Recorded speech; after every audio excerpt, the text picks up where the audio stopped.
Hi folks, Wooden Boat Dan here. Just wanted to give you a heads up. The podcast you're about to listen to was recorded several years ago, so some of the phone numbers, email addresses, website links, and time-sensitive information are no longer valid. Please keep that in mind as you listen. If you'd like to contact me, my email address is woodenboatdan@gmail.com. Thank you and enjoy the podcast.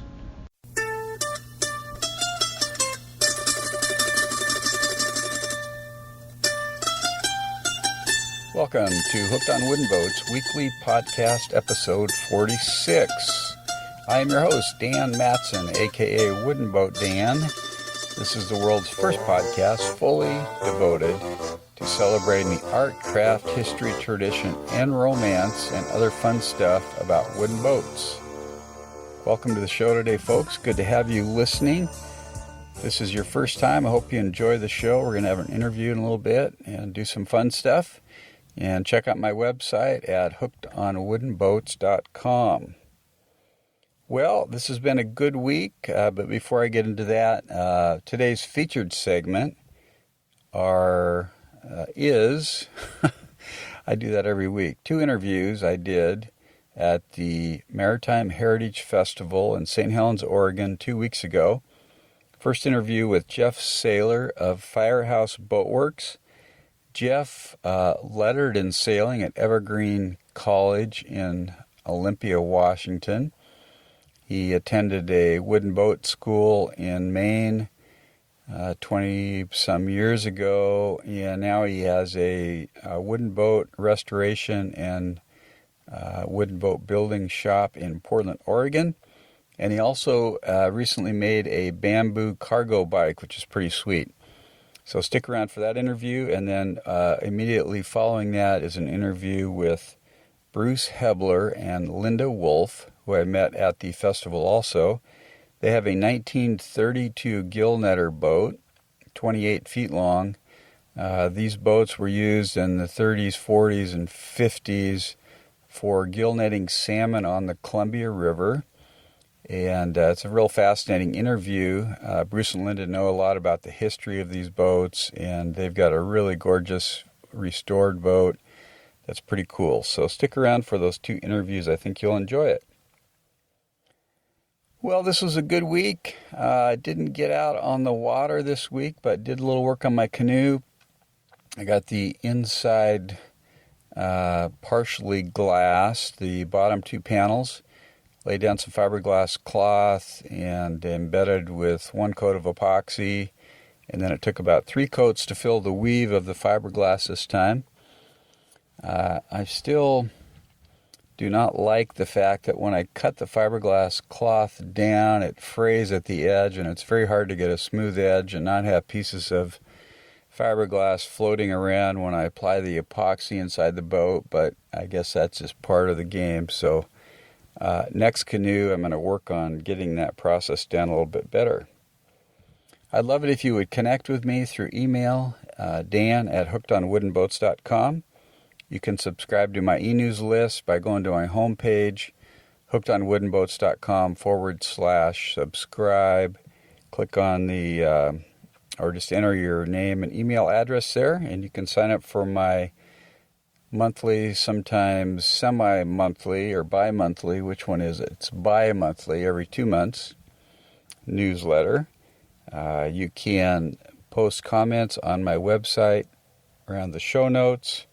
You can connect with me on Facebook, Twitter, and Pinterest if you look for Wooden Boat Dan there. And voicemail feedback hotline is 424-261-2360. Again, that's 424-261-2360. I am doing this recording from my car today on my lunch break. I'm sitting at Bayview State Park. Bayview is a little tiny town that was established in 1884. And I'm looking west across Padilla Bay towards Anacortes, Washington. It's a beautiful day here. Lots of birds out, and it's kind of a mud flat out here, so it's a really kind of a cool place to do a recording about wooden boats. And I'm just about half a mile from Rosima Boatworks, which originally was a wooden boat shop and they converted to aluminum, I don't know, 10 or 20 years ago. And I've actually met the owner who's turned it over to his sons now. He's semi-retired, Clarence Rosema, and he's still building some wooden boats as a hobbyist. So maybe one of these days I'll get around to doing an interview with him. So people are looking at me kind of funny. I'm sitting in my car with this big old microphone inside a stocking cap mounted on a bowl from Walmart on a stand with a 5-pound weight on it, which is my little Mickey Mouse mic setup, but it works pretty good. So anyway, that's what happened on the canoe this week. I got about 60 hours into it. I'm figuring I got another 15 or 20 hours. I've got to put the decks on and got to finish. The gunnels are installed, but I got to sand them down and round off the edges, make them look real nice. And then I've got to put a finish on the boat. I think I'm going to paint most of it, varnish the gunnels and the decks, and call it a victory, kind of keep the maintenance down that way. And that should be a real pretty boat. I'm anxious to get out and use it. Okay, a couple of weeks ago I mentioned there's a store on my website now where you can purchase hats, mugs, t-shirts, coffee cups, water bottles that have the Hooked on Wooden Boats graphic on it, the new graphic. And I think I'd mentioned, or I know I had mentioned that I had purchased a hat there and the logo wasn't quite right.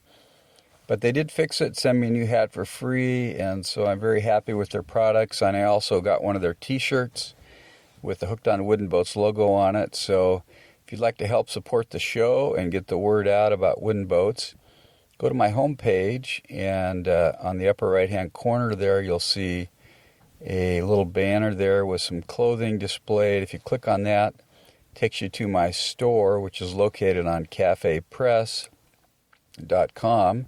And from there, you can order customized products with Hooked on Wooden Boats graphics, and they get shipped directly to you. They do have a 30-day money-back guarantee. And so far, I'm real happy with the products. So if you buy something there, I make a little bit of money, a couple bucks or so, which helps in the long haul. So check it out. And I'd love to be out at a show somewhere and see somebody wearing one of my products. I think that'd really be sweet. Somebody besides me, right? Okay, upcoming events this weekend. August 4th is the 31st anniversary celebration at the Northwest School of Wooden Boat Building in Port Townsend. Actually, it's in Port Hadlock, which is near Port Townsend, Washington. If you get a chance to come over there, it's from 10 to 6. They're going to have a lot of fun activities going on, a lot of boats. I think John Welsford, New Zealand designer, is going to be there, Howard Rice, some other folks. And I just had a garbage truck pull up behind me, so I'm getting a little background noise. I'm going to pause this for just a second. Okay, I'm back. The garbage truck is gone for now. Okay, anyway, upcoming events, August 31st, the celebration at the School of Wooden Boat Building in Port Hadlock. That should be a lot of fun. Not sure if I'll be there or not. I'm going to try to make it, but I may instead go attend the Scamp class for a day the week after that with my son Josh. Other fun things coming up: Small Craft Skills Academy, September 1st to 4th in Port Townsend. And the Victoria Classic Wooden Boat Show is Labor Day weekend in Victoria, British Columbia, Canada. The weekend after Labor Day is the Wooden Boat Festival in Port Townsend, Washington, where I will be giving a little presentation about Hooked on Wooden Boats, which I'm looking forward to. And maybe showing a little video there and just talking about my background and why I like wooden boats and what a podcast is and some fun stuff like that. So stick around for that. Okay, we're going to move on to the interviews now. The first interview with Jeff Sayler, Firehouse Boatworks. And I'm going to go directly from that interview to the interview with Bruce Hebler and Linda Wolf, who own the 1932 Gillnet boat, 28 feet long. So go ahead, take it away, Jeff. It is July 15th, 2012. I am sitting with Jeff Sayler of Firehouse Boatworks. Jeff, welcome to the podcast. Oh, thank you. Good to have you today, or you're having me. I don't know, somebody's having somebody. We're at the Maritime Heritage Festival in St. Helens, Oregon, and I just met Jeff a little bit ago, and he's got a shop where he works on wooden boats and he builds really cool stuff. In fact, he's got a bicycle here. It's a cargo bicycle made mostly out of wood. Tell me about that rig, Jeff. It's made from kind of a high-grade bamboo plywood, I think a 5-ply bamboo plywood. Yeah. And we did it for the Oregon Manifest, which, like I said, is a design-build competition in Portland with my collaborator was a bike designer and an industrial designer, and he did a lot of the design work, and we'd start with the design and then talk about it a bunch, tweak it, and then we'd cut it out on the CNC machine, and we built a proof of concept model, which was just a stripped down working version to see if the idea had any merit, and then we built the one that's here for the manifest and entered it in. We got an honorable mention. Cool. Yeah, Very cool. I love the steering setup on that, cable steering to the front wheel of some kind. Yeah. Very nice, very nice. So tell me a little bit about yourself, Jeff. Where are you from? And I'm pretty much from Portland, Oregon. Are you? Okay. Yeah. All right. And early on, though, you were on the East Coast? No, it was the thing when I went to college at Evergreen for 2 years. And oh, you did? In Olympia? Yeah, in Olympia. Yeah. And was interested in boats. Had been sailing in Portland before. I'd started sailing in junior high school with my mom at the Willamette Sailing Club. Okay. And got into small boat racing. I lettered at Evergreen in sailing, which is kind of a Did you really? funny thing. You could think about lettering at Evergreen. But it was a pass-fail, right? No, you just had to attend like a major sailing regatta. That's how you got your letter. Oh, and really? I sailed for 2 years at Evergreen. It did lots of racing. It was a lot of fun. Cool. And then I dropped out, and I'd always been doing woodworking as a kid, and I'd always started liking boats. So when I dropped out, I thought, what the heck? I'll check out a wooden boat apprenticeship. Yeah. So tell me about that. I went back east. I did a 6-week trial or something, and they said it was all good and I could come back, and then I started, I don't know, I can't remember. The chronology is so far back I can't quite remember, but there was some months there, and then I went back east for it, and it was 18 months, and I pretty much, had some great instructors, Will Ansell, Greg Russell. Oh, I know. He was those are my two instructors originally. Yeah, he wrote the book just recently, or a couple years back now. Yeah. And then the whole program kind of collapsed in one of those administrative, museum, political snafus that, I was a mere volunteer student there, so it didn't have much to do with me other than the instructors were gone, and the whole program came to kind of a halt, and you just kind of kept working away without much. Well, that was why you were there? Yeah. Oh, really? And so then the last 6 months, my instructor was Phil Shelton. Okay. And just some great instructors. And learned a lot. Like I said, I was saying to you before, it's kind of very hands-on training. If you had a question, you asked it, and you just worked. And was it traditional boat building? Oh, yeah. Plank on frame, carvel planking, lap strake? The first boat I worked on was a Pinky schooner, a replica of an 1890s or maybe even 1880s Pinky schooner. Mm-hmm. The Maine, which was just broken up this last year. So that was oak planked, oak frames, trunnel fastened. You don't get any more traditional than that. Wow. Yeah. And so that did that kind of work, and then I built pretty much the rest of the time I worked on a Whitehall, and I built a Whitehall with one other person there. Okay. And then I built that little canoe in my spare time because I wanted to learn lap strake as well, and I wasn't going to get to. So what's a construction of a little canoe? That's traditional lap strake, clench nailed. It's the Wee Lassie, which is... Oh, it is? It's the Henry Rushton Wee Lassie design from the drawings in the back of the Sam Manning book. Yeah. Which are terrible drawings, but you have to make up a lot a lot of the details. So is that a 12-foot boat? It's 10 foot and a couple inches, if I can't recall, 10 foot 2 or something. Is there different lengths of that? Different originally versions? Not. I mean, okay. The Wee Lassie was one boat that he built for the sports writer Sari Gamp, who wrote In Forest and Stream. And he was a sports writer, and he was writing about canoeing in the Adirondacks, and he was a little man, and he wanted a real small boat so that he could portage it between the lakes. Mm-hmm. And there was one smaller canoe that Henry Rushton designed that's called the Surrey Gamp, and it is tiny. Wow. It's like a foot shorter, and when you're in that small a boat, that's a tiny boat. So is that cedar strakes on that boat? It's northern white cedar. The frames are ash. The keel's oak. The breast hooks are dogwood. The gunnels are cherry. Yeah. Wow, lots of combination. What does that boat weigh? It weighs 30, I think just over 30 pounds. Yeah. And the original boat that Rushton built supposedly weighed like 22 pounds. So I'm heavier. And I think it's because I used an oak keel. Oh, yeah. And oak is a little heavy, isn't it? Yeah, and I'm sure he used a spruce or a cedar or something. Right, but your oak's going to last longer. Yeah. Maybe. I don't know that there's... I don't know. Really? I'm not sure that it's that important. Yeah. It's 30 pounds, 20 pounds. Yeah, right. You still use that boat? I do. Yeah. I mean, but it's... I just paddle around. I have a big bottom boathouse. and paddle. What's that? You sit in the bottom and paddle like a kayak type of thing? Yeah. You don't want to be anywhere off the bottom or it feels unstable. Yeah. So I'm building a 12-foot, what's called a sassafras lapstrake canoe. Okay. And I'm wondering if it's kind of a takeoff of this Wee Lassie design. It seems like there were other boats kind of designed after that. The Wee Lassie is highly copied. That I don't think there's... Well, the Rob Roys, and that's in English. No, the Rob Roys are actually Henry Rushton's, I believe. Are they? Okay. Yeah, I think they're Rushton's. But it's a very copied boat, stretched. Yeah. It's kind of iconic. Yeah, very cool. So you got into wooden boats early on and learned traditional boat building, and then what did you do when you left? You were in Maine, right? I was in Maine, and I came back out here. Came back to Portland? Came back. I tried to move up to Seattle in the Puget Sound area, and it was the 80s, which was another recession period. And I went to all the shops, and I applied at like Freya Boatworks and a bunch of the old shops that used to be around back then. And I couldn't get a job anywhere.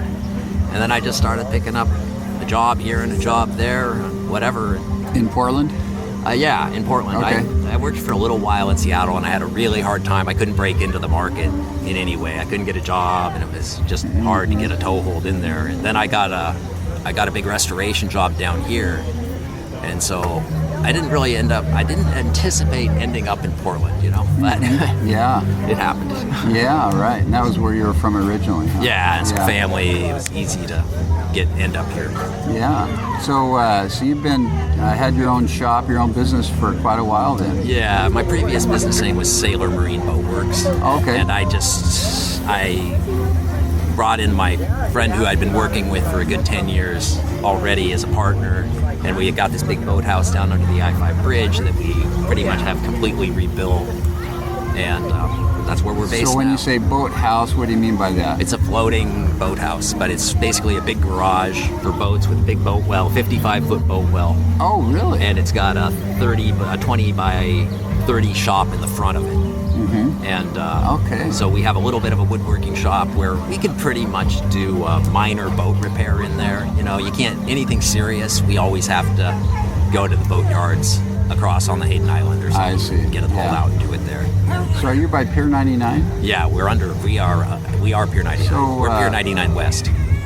So the Rivers West. Rivers West, yeah. I interviewed Chuck Stuckey a few months ago. Yeah, I know. So you're right there. Yeah, I'm just downstream, and I'm on the water. I see. Okay, so I know right where I'm as close to being under the I-5 bridge as you can get. Yeah, very cool. So what are some of the more interesting projects you've worked on over the years? More memorable stuff, Jeff? The new stuff is always fun, and I got to build a Caledonia yawl, which is an Ian Ottred design, a 20-foot sailboat at one point. That was a fun job. Yeah, that's got a mizzen. It's a yawl, so it's got the little tiny mizzen out the back. Yeah. And, freestanding, unstayed rig, and Ian Ottred's or the Caledonia yawls are all kind of based on those. Yawls, right? What are those? The islands that I'm trying to think of? Oh, okay. British islands. The Shetlands. Maybe? Shetland Islands, yeah. And the I want to say Six Marines. Is that right? I'm blanking on that one. Yeah. But they're kind of based on those Viking boats that are all lapstrake and kind of long, narrow, and really good sea keeping boats. Yeah. But that was a really fun project. Yeah. Had a great client and got to do some really nice work for him. Yeah. So you took plans from Ian Ottred and built it from that? Yeah. which is fantastic. Yeah, great plans. Did you do traditional lapstrake, or did you do composite? That was plywood. Lapstrake. Yeah, with epoxy and plywood. Yeah, and that. Yeah. I mean, and I have to say, the bulk of my work has been repair. I mean, I think I've had maybe four commissions in the last 25 years. And but the repair is what I've just done. I've done so many countless transom repairs and stem repairs and planking that it's a blur. I mean, I've done stem replacements on like 55-foot Chris Crafts and really? Yeah, and the Captain Connor, which was the McNeil Island prison boat that was built by prisoners during the war, and it was used to transport the workers back and forth from Seriously, Tacoma. The prisoners built it? Yeah. Interesting. Indentured, yeah. Wow. And that was a neat project, you know, big rotten boat, you know, a lot of big sawn frames on, you know. Is that boat still around? I think it's down in Oahu. Really? What are they doing with it? Do you know? I don't think anything. I think it's just sitting there, yeah. I don't know. Really? I haven't heard anything of it for years. Interesting. Yeah. Now, you've worked on the Kaleta. I worked on the Kaleta. Yeah, so remind me about the Kaleta, because I looked at that boat a few months ago at the Portland Yacht Club. That's an old bridge deck boat, right? It's a little bridge deck cruiser. It's, I think, 34 feet long. Built in 28 by Martinek in Tacoma. Okay. And Chuck Kellogg had it. I think his son had got it first, and it was on some of his industrial land, and Chuck got a wild hair to rebuild it. And I helped him out. I mean, we ended up completely reframing it, and steam bent frames through probably 2/3 of it, and laminated them in the ends where the bends were really hard and hard not to break them as we were steaming them. And in some places we laminated because of accessibility. Okay. We didn't want to pull covering boards off the front deck, so we couldn't pound in steam frames from the top. So, and then probably 60 to 70% replanked. Found beautiful fur out of Tebb & Sons in Tacoma. Really? Yeah, got us some gorgeous fur, 20-foot lengths. Nice. 22-foot lengths, I think. Yeah. Gorgeous. That 1-inch planking on that boat? It's it's 1 inch. Started with 5/4 to get an inch. Yeah. And then replaced the keel, the aft section of the keel, and that was kind of fun because I had never gotten to do a whole shaft log before.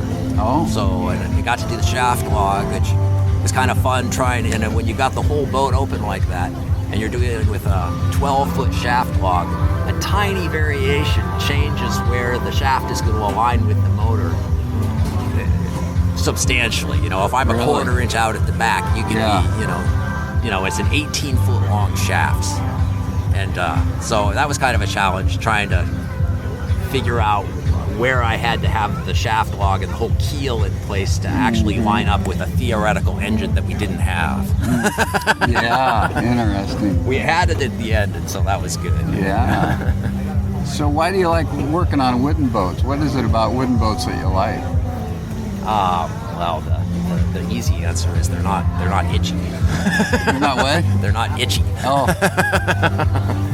I don't know. I mean, like I said, I started woodworking.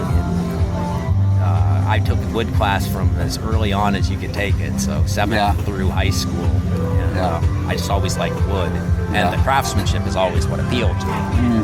And so I was already down the wood route. Then I did a traditional wooden apprenticeship. There you have it. Yeah. Right. But I don't specifically work just on wooden boats. I just do woodworking on boats. On a wooden boat, I'll do anything. I see. Okay. I do a lot of interior furniture and deck furniture and trim and stuff like that on other kinds of boats. Very cool. Yeah. So do you have any other boats besides a canoe yourself? Oh, I have a lot of boats. But, What have you got? It's that deal where the cobbler's kids don't have shoes. Not very many of my boats float. Oh, really? Okay. I've got a Star taken apart in my yard. Oh, really? I've had 2 Dragons that I've burned them both now. I've got the rigging and all the parts for all those. I dream of building a boat to fit all that hardware. Oh, okay. Okay. But no, I have, what do I have that's floating right now? Oh, well, it's technically a friend's boat, but I have a Bangkok Harbor Taxi in my care right now. Oh, really? That, is the solid teak. It's the coolest boat. I've been... Wow, Bangkok Harbor Taxi. Yeah, so it's kind of like a little bus for driving around the harbor, and just moving people around. It's just all bench seats. The thing is solid teak, throughout. It's got the full canopy, a lot of sheer, transom bow, steeply raked transom bow. And it's got an inboard Atomic 4 in it at this point. It's been repowered. Yeah. But fun. Yeah, really interesting boat. Yeah, very cool. Very cool. Well, I appreciate your time today, Jeff. If somebody's interested in having you work on their boat or build them a boat or refinish a boat, what's your contact information? You can always go to Firehouse Boatworks, firehouseboatworks.com. Okay. My Gmail is firehouseboatworks@gmail.com. Okay. And my phone number is 503-349-4176. Okay, you're in Portland, Oregon. In Portland, Oregon, that's correct. And I've seen your work. You do beautiful work, the Kaleta and much. some of the other stuff you've worked on. So nice job. And your bike is absolutely stunning. I'm going to go take some more pictures of that probably. I have to say, I think it got the most attention of any of the things I had sitting here. So. Yeah, very cool. Well, thanks again, Jeff, for your time. Thank you. All right, take care. All right. Okay, it is July 15th, 2012, and I am on a little gillnet boat here with Bruce and Linda. Welcome to the show today. Yeah, thank you. This show has been great. St. Helens is ecstatic that we brought the show here. Yeah, cool. Very good. So, this is a gillnet boat that was built in 1932. Correct. So give me a little history on this boat, Bruce, would you? Well, the history, would you want it from the beginning of the boat? Sure, yeah. Well, a long time ago they discovered the salmon in this river. And they Columbia River. Yeah. And they had no way to get the salmon to the market, which was mostly down in San Francisco and California. And so they needed a way to preserve the food. And the Humes brothers went to the East Coast to study the cannery for canning tunas. And they discovered that they could take that technology and translate it into salmon canning. And they brought the parts for a cannery and brought it out here. But now they needed a way to basically bring the fish to the cannery. And since there was no local boats here, they went to San Francisco and picked up a sailing boat called Butterfly Boat to fish for the salmon up here. A butterfly boat. Okay. Yeah, they had two huge main sails off of the mast. Huh. And they would wing, because the wind is always from one direction around here mostly, they would wing them off, double wing it, and they became known as butterfly boats. Really? And they actually, back in the 1800s, had butterfly boat races. And there are some pretty famous pictures of the butterfly boat races. You can find them in the Maritime Museum in Astoria. They have a good collection of the butterfly sailboats. Okay. After the marine engine was developed, they didn't need the sails anymore. So they took the sails down and put the engine in the boat. And then to keep the engine from rusting, they built a little house over the engine to keep it from rusting. Okay, so it was a totally open boat before that. Yeah, it was totally open. Yeah. And they fished off the stern and they fished off the bow, both at the same time, because traditionally everybody fishes off the stern. And it takes two people to do that. When the economy turned in the 30s, they realized, well, someone's got to go. One of the fishermen has to go. Mm-hmm. So they used the environmental forces out here where the wind direction is always from the west and the current is always going to the west. Mm-hmm. And they would put the bow into the wind and then let the net off the bow and then drift with the drift, and the net would stay away from the prop. Oh, okay. So you carried it ahead of the boat. And that allowed them to get rid of one person. So one person can go out in these boats and fish. Usually they took their grandson with them. Oh. And put the grandson in a little rowboat to tend the far end of the net, because occasionally somebody would want to come between the end of the net and the boat and chop the net up. Oh, yeah. So if they had a little guy in a rowboat out there, they realized the relationship between them, that there was a net between them. Mm-hmm. I see. And they would actually go down a drift that they registered with the state. During the off season, they would take grappling hooks and clean the bottom of any snags so they wouldn't snag their nets. And they would clean it. And then that was registered, registered with the state. And if anybody else fished their drift, they would come and run them off. And these drifts were actually possessions. They could inherit them, and you could sell them, or you could buy them. These are sections of the Columbia River? Sections of the Columbia River. Really? Yeah. And some of these drifts would be a quarter mile, or a little bit more than a quarter mile. Mm-hmm. And the boats were painted, so you know who was on your drift. Oh. Like the villages would paint most of their boats the same color. And then the canneries also built some of these boats, and they would paint the cannery colors. And you could go out there, and because of the color of the boat, you could tell if a cannery boat was on your drift or another village was on your drift. Mm-hmm. And if they were, then you went back to your place and got your boys and went back out there and protect your territory. Wow. Very cool. Yeah, sort of like the Wild West. Yeah. And because there was no roads on the Columbia, these boats basically served as the family car. They were the Model T or the early Chevys. There were no roads behind any of these villages down here, like Skamacaway and Catlamouth and Clatskanie.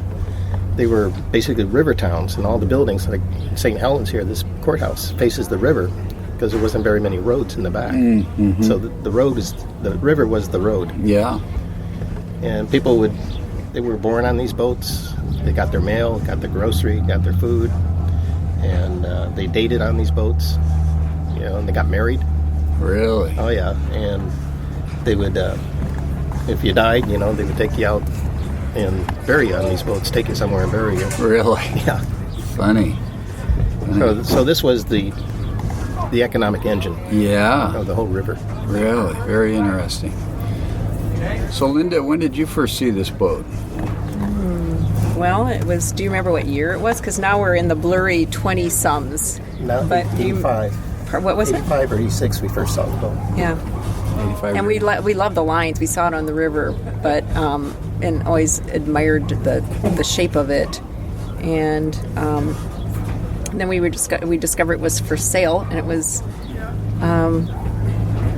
for almost just a song, just because the previous owners were ready to get rid of it, and it needed a lot of restoration, and basically we kind of inherited a project, so to speak. Mm-hmm. Yeah. And we had no idea how big the project was. Really? Yeah. So we thought it was project with a little P, not a capital P. How big was it? The project? Yeah. Oh, well, we started off, the original cabin was somewhere along the years was replaced with some kind of a ugly square box 60s version, and we decided that we went to Astoria to the Maritime Museum. We found someone who owned some of the old gill netters down along one of the channels, and interviewed them and took pictures and drew diagrams. So we had everything all set up to replace the cabin to the original design. But when we took the cabin off, it was like doing exploratory surgery, where you think, this boat has this little ailment, but once we took it off, it's like, ooh, some cancer in there. Ooh. So yeah, but the main thing, you can explain this because I wasn't even around what happened to the hull as we removed the cabin. Yeah, the idea was the cabins were made, or the deck was made out of planking. Mm-hmm. And of course, really? They leaked all the time. Yeah. And Linda came on board one time, and she ripped her pants on a nail, and she says, "That's it, you got to fix the deck." Okay. So our idea was to unbolt the cabin and remove it and then replace the deck and do some repairs on the cabin, put it back. Well, the cabin totally disintegrated. When you took it off? Took it off. Yeah. And as we were sort of sweeping up all the debris, my friend looked at the boat. She says, "Something's wrong with your boat." I said, "What?" He says, "It's flexing. In fact, it's getting wider."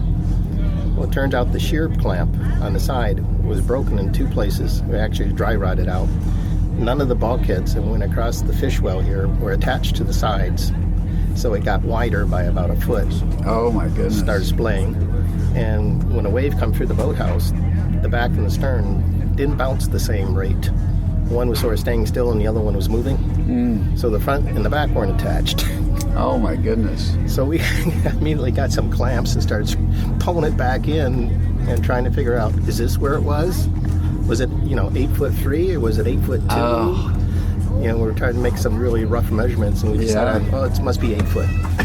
So, and I was working in Salem at the time, and so every time I'd see the boat, which was like every few days, instead of like being more put together, there were more things, there were bigger holes in it and more things taken off, and I could see through it more each time. It's like, aren't we going in the wrong direction on this project? But it was getting worse instead of better, huh? Yeah. We had to make the turn at some point, which we did. But I was pretty concerned. And then, of course, that was when my shipwright skills got honed, because I knew nothing about working on a boat like this. And basically, it was Bruce saying, "Here, put this in your hand and do this." And so I would do this, but eventually it started taking shape and materializing back into a boat. And, once we knew that some of the designs for the cabin were done on napkins and there was no plan. So as far as having anything concrete, like, reading off of a regular plan. So a lot of stuff was eyeballing it and doing things in proportion according to the pictures that we had taken, but all of a sudden it started like materializing. It's like, oh wow, this is how it's supposed to be. It was kind of magical how it kind of like came together.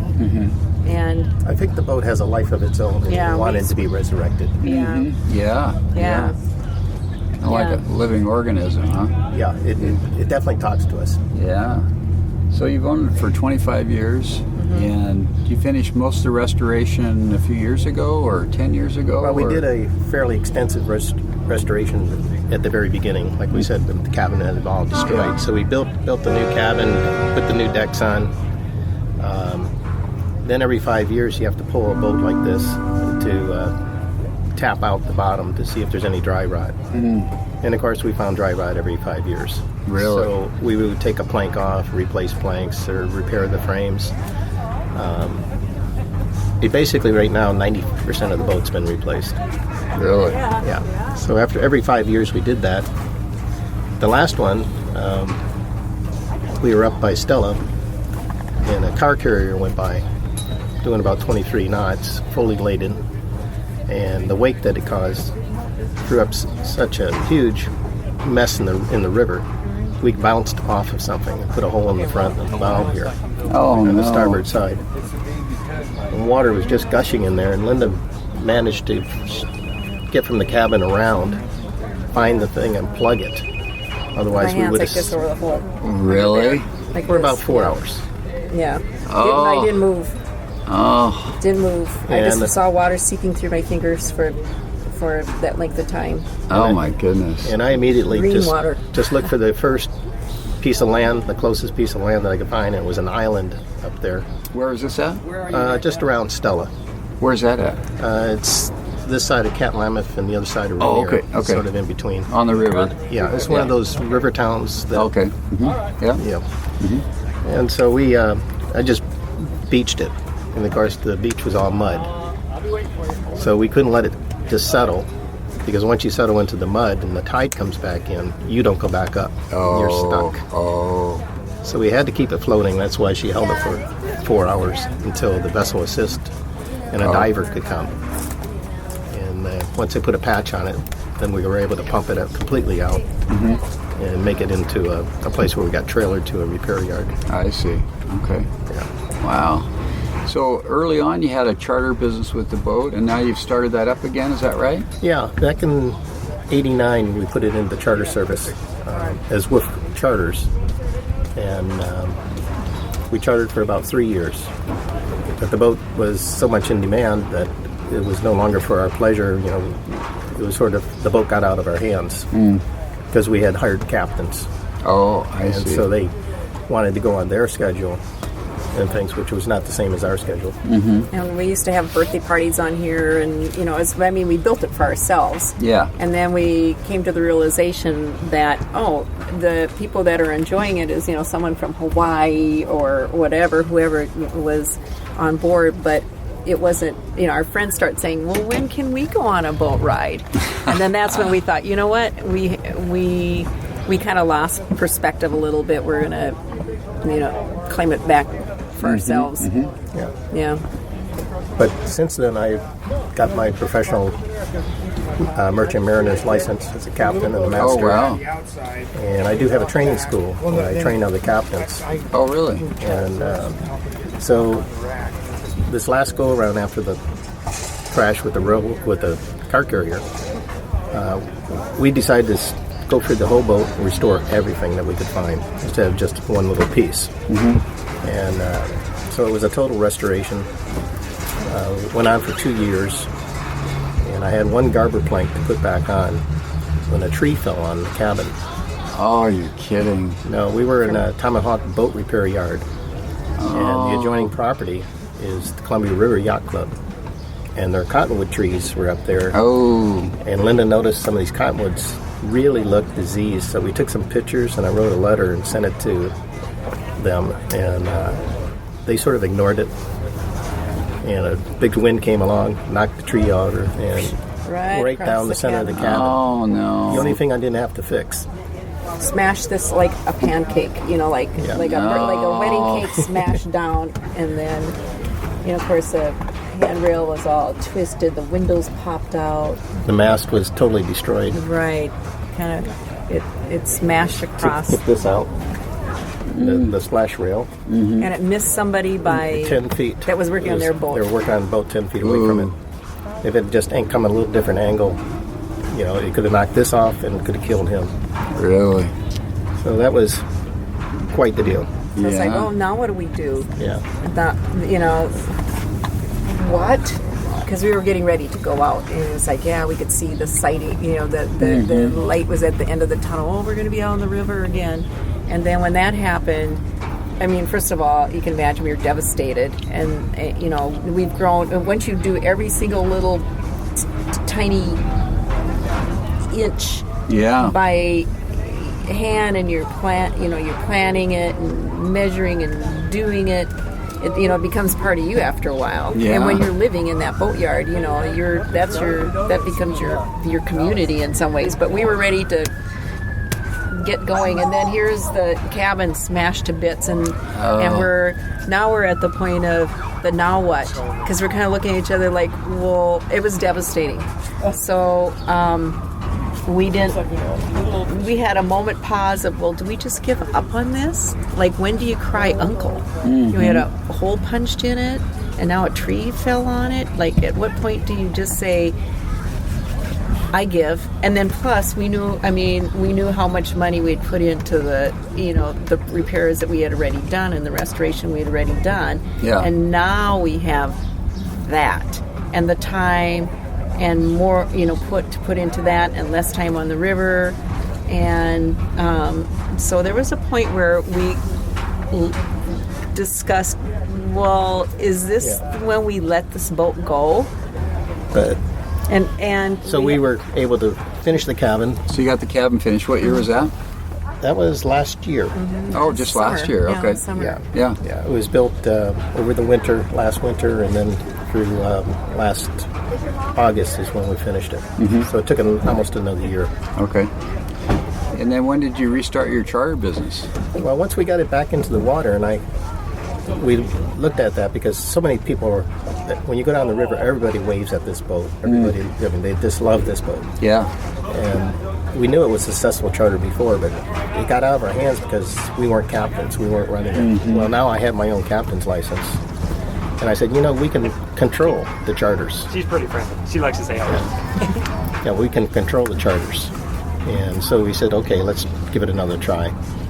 And so if I don't want to charter it one day, I don't need to. I see. If I want to go out with our friends, then I have the boat. Yeah. Okay.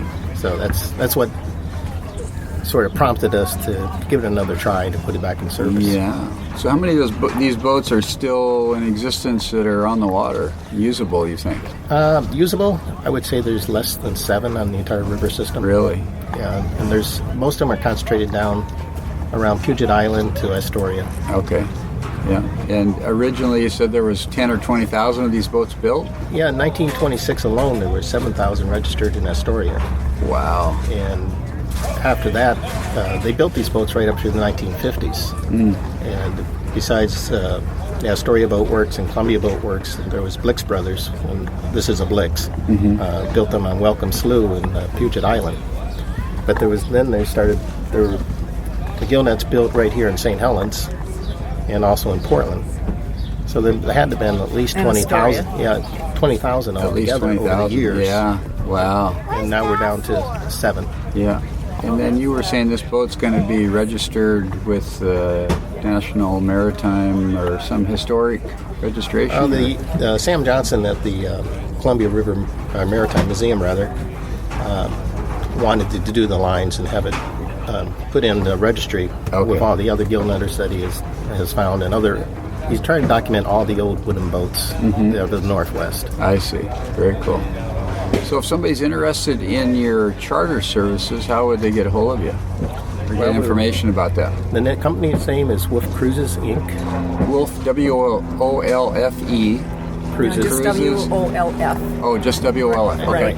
Wolf Cruises, Inc. Okay. Right, and the phone number for me directly is 891-5521, or 503-891-5521. Okay, very good. And they can get a hold of me directly. I also am in association with Scavari Expeditions.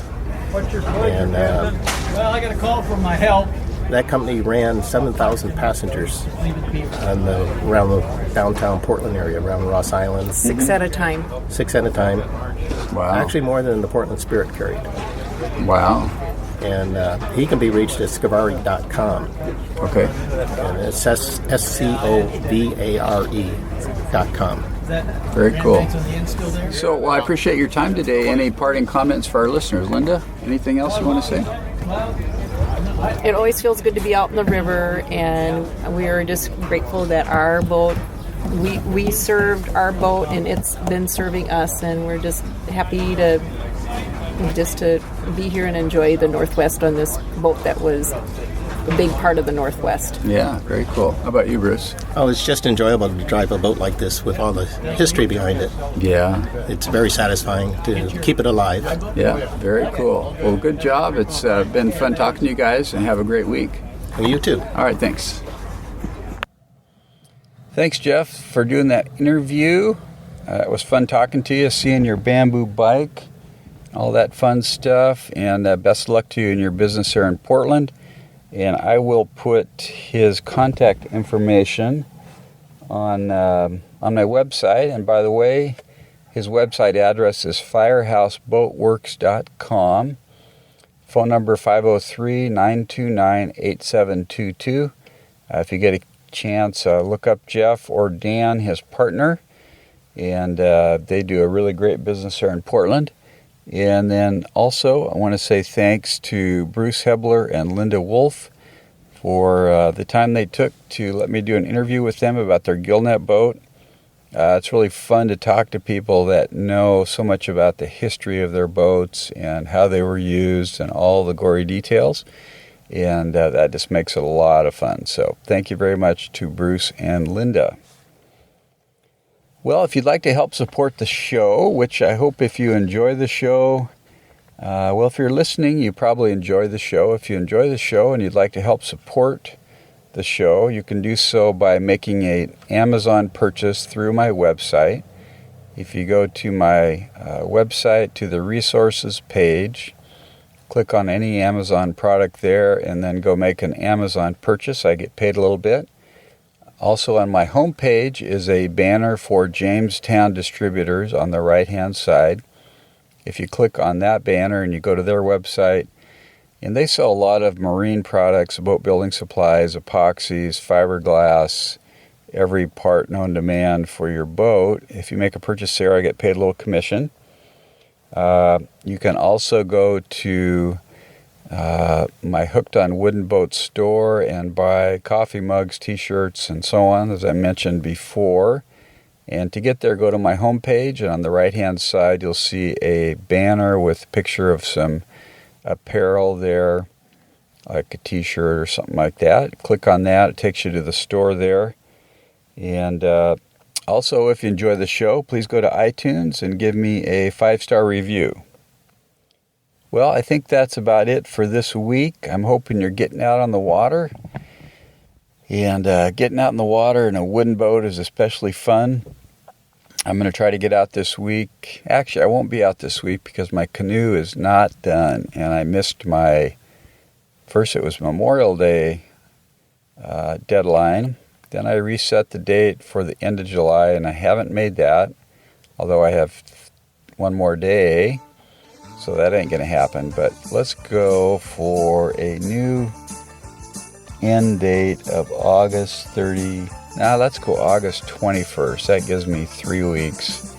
I think if I stay home and quit playing every weekend, I can get some serious work done on the boat and get her out on the water.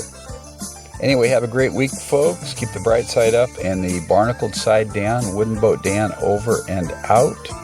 We'll talk again next week. Take care.